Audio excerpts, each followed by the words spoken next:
A conspiração que matou Bruce Lee e seu filho.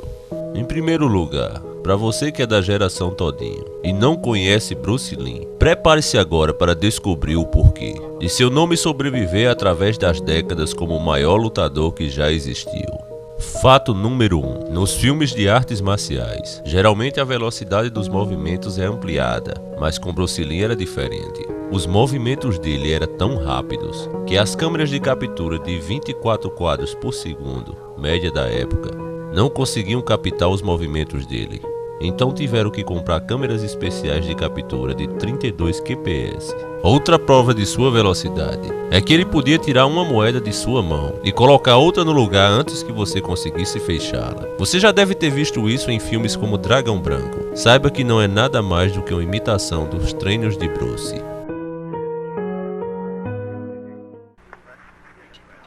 Pega. Ô, Frank, eu espero que você saiba o que você está fazendo. Pronto?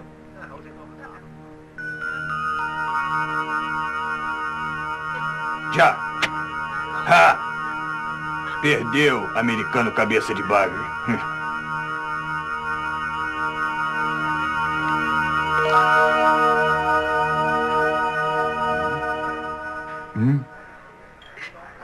Acho que ela é minha. Outro fato era que Bruce Lee podia fazer buracos em latas de refrigerante, utilizando apenas os próprios dedos. Não acredita? Eu não possuo vídeo com ele furando as latas de refrigerante. Porém encontrei um bem pior, onde ele fura um pedaço de madeira com a ponta dos seus dedos. E olha que as latas de refri da época não eram feitas de alumínio como são as de hoje. Eram bem mais duras. Mas um fato que prova que Bruce Lee era o cara é que flexões com os dois braços é para humanos. Bruce fazia isso apenas com um braço e utilizando apenas o polegar e o indicador. Confira também no vídeo.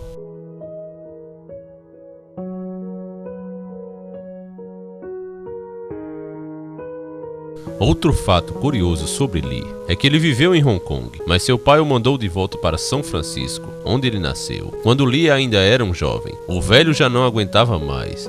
Bruce sempre arrumando problemas com a polícia, pois ele era conhecido como um lutador de rua, um verdadeiro Street Fighter. Muitos dos filmes e histórias que vocês verem por aí dos famosos lutadores de rua, todos são inspirados em Lee. Outra curiosidade é que em 1970, Bruce machucou um nervo das costas durante um treino. Os médicos disseram que ele não poderia mais praticar artes marciais, mas ele se recuperou completamente e ainda atuou em alguns filmes entre 1971 e 73.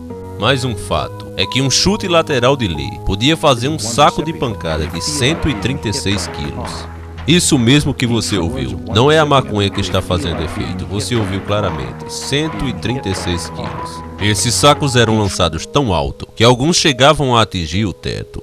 Já pensou o que ele faria com esses sacos da academia de hoje de 58 quilos? Coitado deles. Os chutes laterais de Lee destruiriam literalmente esses sacos. Muitos se perguntam até hoje, como Lee fez para ficar tão forte? Não tenho dados oficiais do treino dele, mas tenho do aquecimento diário. E consistia em 360 torções de cintura, 100 agachamento, 200 torções inclinadas, 200 chutes de sapo, 100 levantamentos de pernas, 2.000 chutes e 5.000 socos. Isso só para aquecer. Outro exercício exclusivo de Lee era esse conhecido como uma elevação agachada em V. Bruce conseguia ficar 30 minutos nessa posição. Outro fato muito interessante, usando a técnica de soco de 1 polegada, Lee era capaz de lançar um adversário a 4,5 metros de distância. Bob Bacon, aquele que Lee acertou durante uma demonstração nesse vídeo, disse o seguinte: eu disse a Bruce para não fazer esse tipo de demonstração novamente. Da última vez que ele me socou, eu não consegui ir trabalhar porque a dor que ficou em meu tórax era insuportável. Bruce Lee foi o maior lutador de artes marciais do mundo, inspirando, como falei, muitos personagens, inclusive de games. Entre eles, os 3 mais conhecidos são Fei Long de Street Fighter,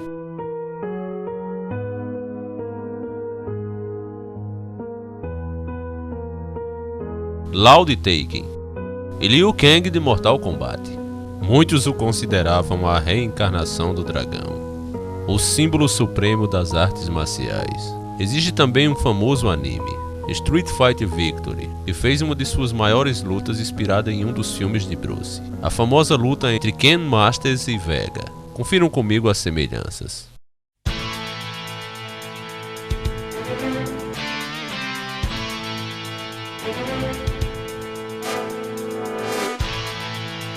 Chineses. Dizem que uma vez Bruce, ainda garoto, foi assistir um desses filmes de comédia chinês. E enquanto todos riam, ele chorava, pois via que seu povo era humilhado e nem sequer percebia. Foi aí que ele decidiu dedicar toda a sua vida a seu propósito e ser o chinês mais porradeiro do mundo. Lee estava disposto a tudo. Existe uma lenda de Bruce ter treinado em segredo em um mosteiro Shaolin e lá ter feito um juramento que todos fazem para poder ser aceito. Dedicar sua vida ao templo e costumes da Trindade e nunca jamais revelar seu segredo, tendo consciência que a desobediência dessas regras era punida com a própria morte. Bruce treinou e seguiu todas as regras do Shaolin, porém com seu talento natural, logo se tornou o maior mestre lutador entre eles. Isso oficialmente não passa de lenda, e a verdade que todos sabem é que Bruce treinou com o mestre Ip Man, que também era um grande mestre de artes marciais.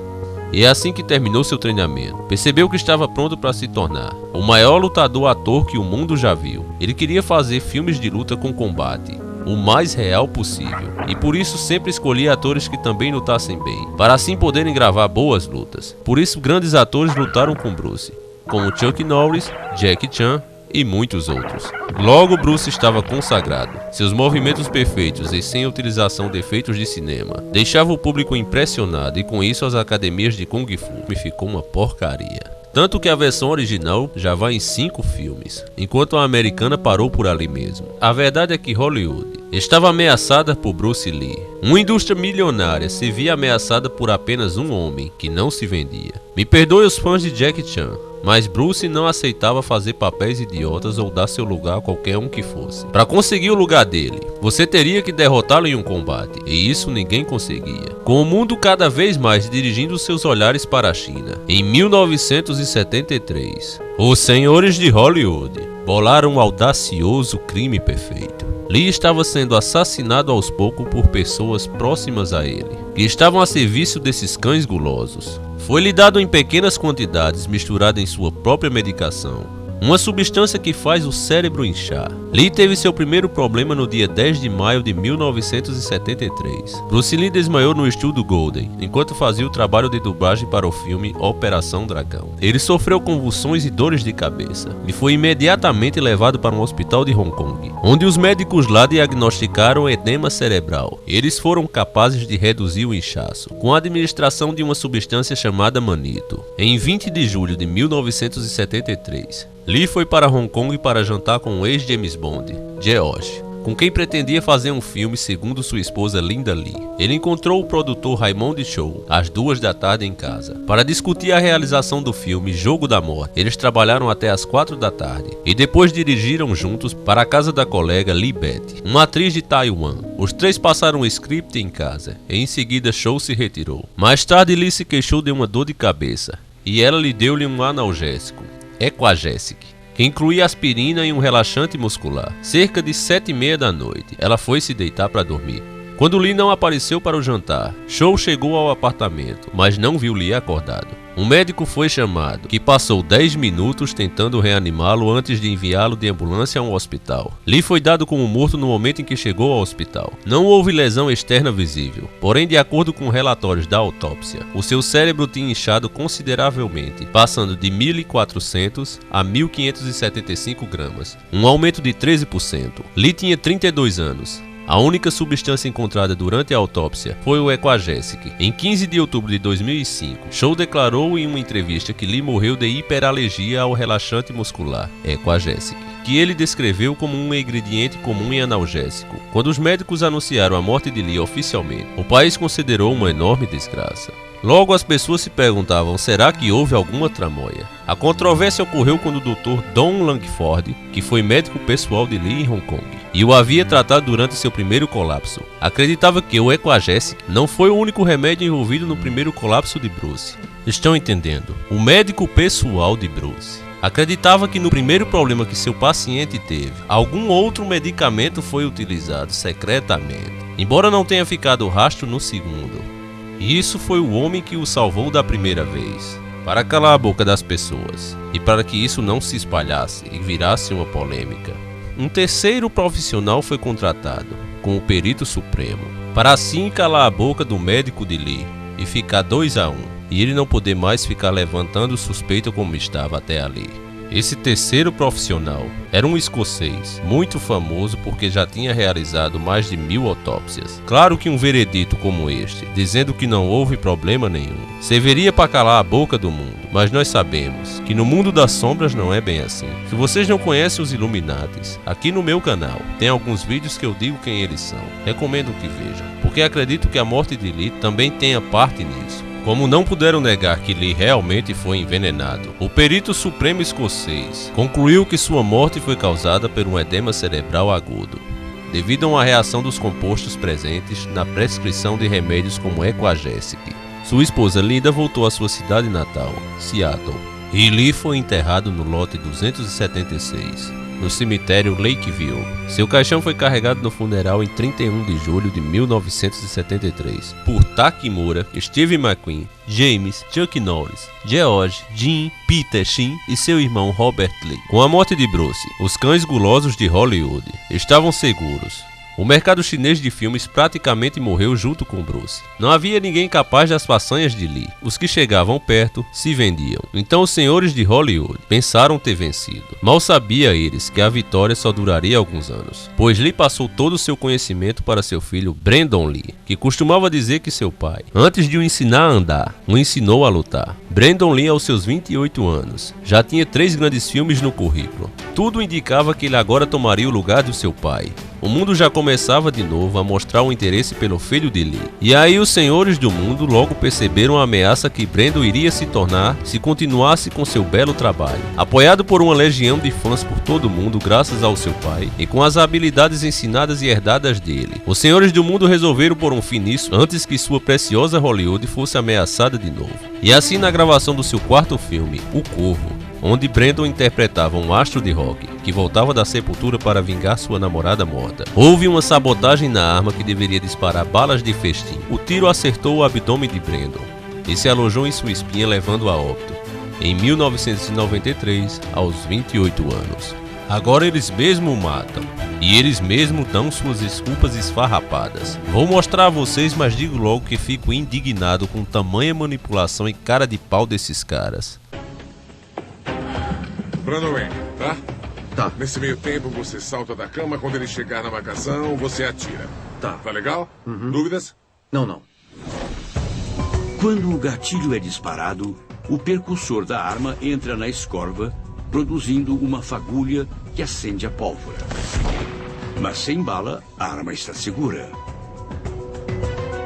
Infelizmente, umas 2 semanas antes, eles haviam esquecido uma bala que estava presa no cano. Eu não aguento ouvir isso. O cara diz que 2 semanas antes esquece uma bala, e nesse meio tempo ninguém viu, e uma bala no tambor de um revólver. Nesse caso significaria 5 chances contra uma de Brandon ser atingido por ela, se isso fosse mesmo um acidente. E cadê o perito em armas que deveria ser obrigatório ele estar ali presente? Onde está esse homem que não supervisiona as armas? Vamos continuar porque aí vem mais absurdos. Para uma cena anterior, alguém havia carregado a mesma arma com balas falsas. Elas são balas reais usadas em filmagens de tiros, mas não têm pólvora, o que torna a arma segura. Pelo menos era isso que eles pensavam. Aquela bala havia sido empurrada para o cano, onde ficava basicamente invisível a menos que você olhasse dentro do cano, portanto ninguém a viu. Normalmente, uma bala alojada no cano teria sido encontrada por um perito em armas de fogo. Infelizmente, o perito em armas de fogo que eles haviam contratado não estava lá, tinha ido embora. Mas é muito absurdo, viram essa? O cara tinha ido embora, ó. Na hora que precisam dele, ele vai embora. Ou seja, ele é pago para não fazer nada.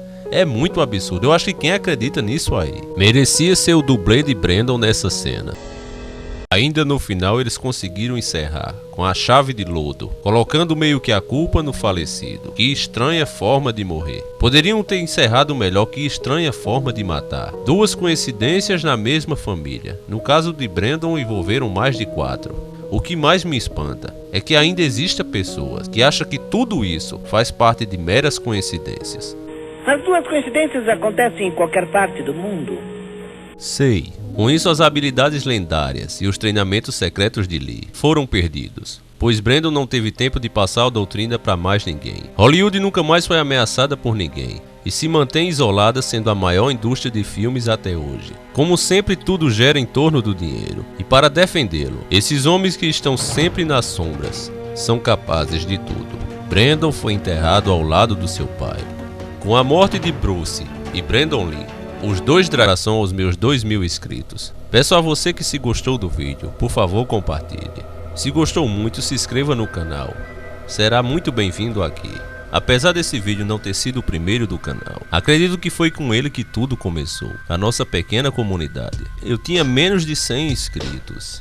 E esse vídeo conseguiu a façanha de chegar a 240.000 views, atraindo a maioria dos inscritos desse canal. Por isso, minha homenagem a ele na comemoração dos 2.000 inscritos. Outros grandes vídeos também serão lançados esses dias, como Ayrton Senna também, que trouxe muitos de vocês até aqui.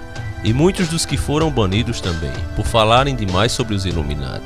Refarei eles e tentarei postar novamente. Um abraço e até o próximo encontro. Sempre encarando o sobrenatural.